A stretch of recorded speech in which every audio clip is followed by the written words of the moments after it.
Well, good evening, good people. Mark Holmes here, and as always, I want to say thank you all for watching, commenting, subscribing, and being part of the Joe Boo Sports Report. Without you guys, as well as you ladies, you know that this literally does not work.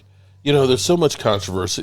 This has been, boy, I don't know what it's like for other YouTubers for other teams. I honestly don't. The Cowboys, they have, it seems like the lion's share of drama. I think if you took the Cowboys and all of the drama that they had, it would probably stack against all of the other teams, 31 teams put together. I think the Cowboys would have more, or it's just covered more. It's just covered more. Because I think things that happen with the Cowboys that if it happened someplace else, it'd be like, meh, who cares? The whole Micah Parsons D-Law situation, I've talked about it a couple times here. I have to say that DeMarcus Lawrence was here when we weren't winning Super Bowls. This is not like, you know, the Eagle players that just won one that can say, ha ha, you didn't win one. D-Law, you were part of the problem. You were the guy that was here talking about before Micah Parsons got here. Before Micah Parsons got here in 2020, I remember you saying we were soft. You were the leader. Don't sit here and say Micah Parsons is the problem when the problems were already existing before he got here. We've had teams where we had great offense, top of the league, and we can't stop anybody when it comes to playoffs. You can go through every one of these games, and we need to stop against Aaron Rodgers. Don't get it. We need to stop against the Rams and Jared Goff in the fourth quarter. Don't get it. We need to stop the running games. Don't get it. Now, I will say you win and lose as a team. But to act like it's not the whole team, that it's all just this guy, that this guy is not the one towing the line, I think is ridiculous. Now, I don't know if this will get copyrighted or not, but I'm going to play this segment from Speak with Michael Irvin speaking on it. And Michael Irvin kind of puts it, you know, sometimes Michael Irvin, you kind of go through and say, yeah, that's kind of cray-cray, Mike. What are you talking about, Mike? But this is one of those ones where I think he actually put it 100% right. Listen to it. But now it's time to pick sides, Michael. Right. Whose side are you on? And this is an easy pick, but and I'll explain. But I'm going to absolutely go with Micah Parsons here in this little spliff they have, whatever you want to call it, little feud they have. Let me tell you this though. First of all, D. Lawrence, and I love D. Law, good man, played great for Dallas for a long time. But the one thing, and why I point towards D. Law is you have to self-indict since you were there. You can't just say, I ain't going to never win a Super Bowl in Dallas as if you were not on the football field. There you go, Mike. You're the reason why we didn't win. You are directly part of the reason you didn't win a Super Bowl in Dallas. Mike. Dallas had the number one offense a few of those years. The problem was that defense. That what I call Oprah Winfrey defense. You rush for 200. You rush for 200. You. Everybody rushed for 200. That he was a part of. Yeah. That he was one of the supposed to be the main catalyst. After he got paid all his money, biggest contract at the time in Cowboy history for that position at the time, all that money, he was getting double-digit sacks. Micah Parsons comes on, he doesn't get double-digit sacks anymore after that money. So, yeah, I blame D-Law. I put the onus on him. What are you talking about when you were there? Self-indict. You just said, I didn't get a chance to get it done in Dallas. I didn't get a chance to get it done in Dallas sounds correctly because you were there. That's self-indicting. Now, on the other side, when I thought about it and Michael Parsons, this is the second time somebody's talking about on his team that he played with on that defense. And I heard you guys talking about it last week. That it's a distraction. Even though I find it hard for them to say it's a distraction for him when he's about to get paid more money than anybody else in the history of the game that then play quarterback. So I don't. It's obviously a distraction to them.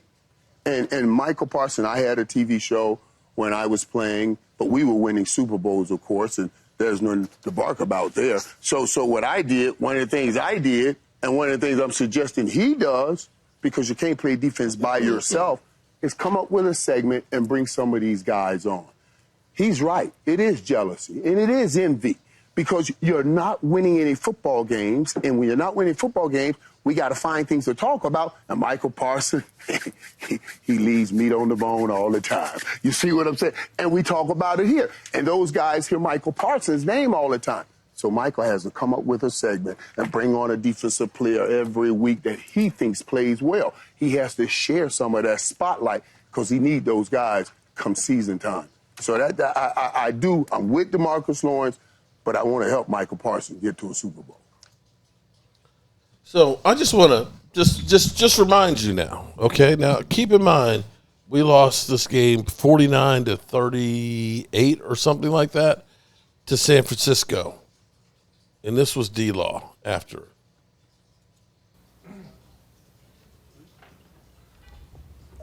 All right, we have DeMarcus Lawrence. Go ahead. DeMarcus, how would you address the defensive struggles you had as a unit today on that side of the ball? In my own words, I'll call it soft. We got to hold ourselves to a higher standard.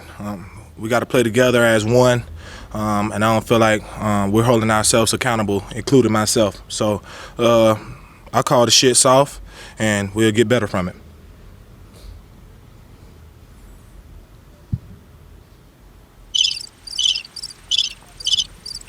Marcus, how surprising was it to see what happened today? Say it again. How surprising is it to see this today? You know they're going to run the ball, and they're able to go for 307 yards. Yeah, it's not no surprise. I mean, we just got to do a better job of preparing and, really come with our full hearts in the game and play this game for 60 minutes straight. It's just all about bowing down and really showing, that you're a real man out there and playing together. DeMarcus, do you think your scheme is sound enough to try and stop offenses moving forward? It's not my job to think about what's right or what's wrong. My job is to go out there and try to make as many plays to help my team win the game. And I don't feel like I'm doing that right now, and I'll get back to it. Marcus, why do you think this team is 1-3? Like I said, we came out the gate soft. And in different words, I can call it something else, but it's just all about having some grit and, playing balls to the wall and going out there and giving it everything you got.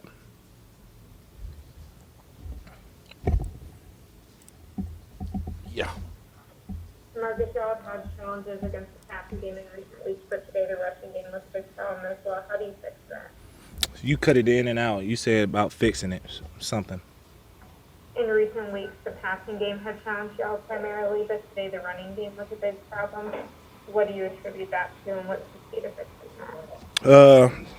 Just growing up and playing like real men out there, and not like kids. We got to attack people before they try to attack us, and I feel like we're doing a lot of catching, and we're going to get better from it.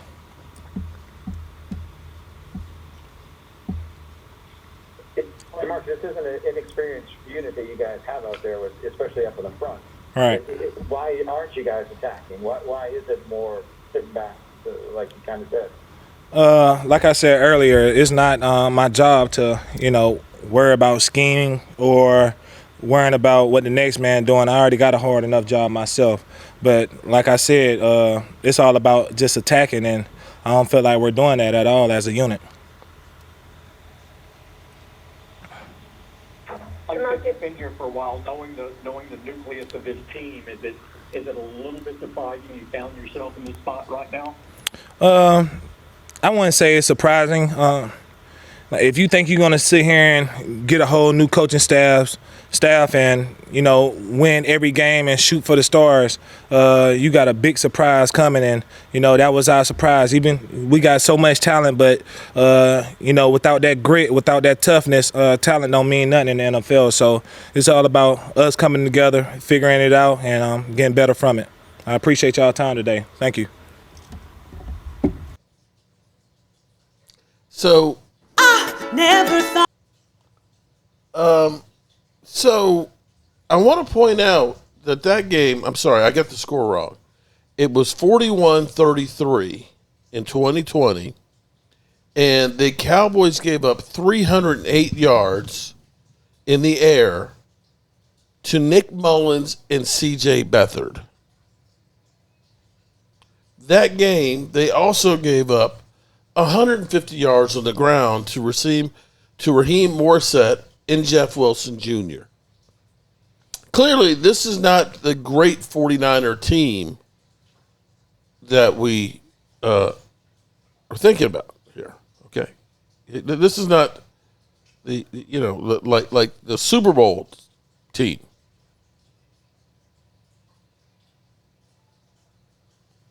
This is, you give up 41 to those guys. And you can't say it was Micah Parsons in his podcast because Micah Parsons was still at Penn State. So it's kind of hard to say, Micah Parsons, you're the one at fault here. We're not winning because you got a podcast when you weren't winning when he wasn't even on the team.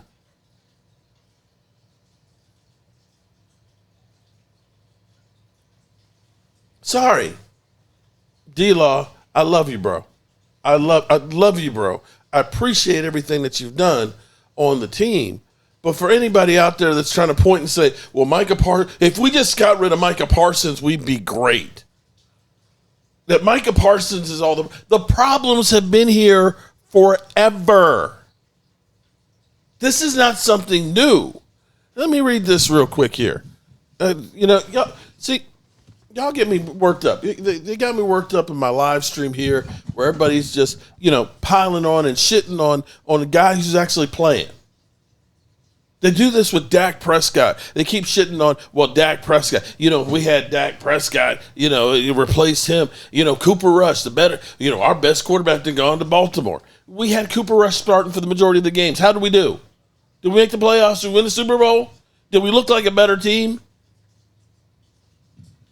Trevor Lawrence, Zach Wilson, Trey Lance, Kyle Pitts, Jamar Chase, Jalen Waddle, Penny Sewell, J.C. Horn, Patrick Surtain, Devontae Smith, Justin Fields, and Rashawn Slater. Those are the first, and Micah Parsons at 12. Those are the players drafted in the first round, the first 13 picks in the 21 draft. Micah Parsons is the only one of those guys,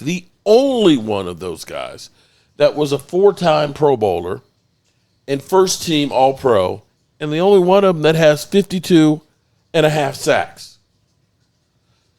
And is the only one who still doesn't have a contract extension. The only one who didn't have a contract extension.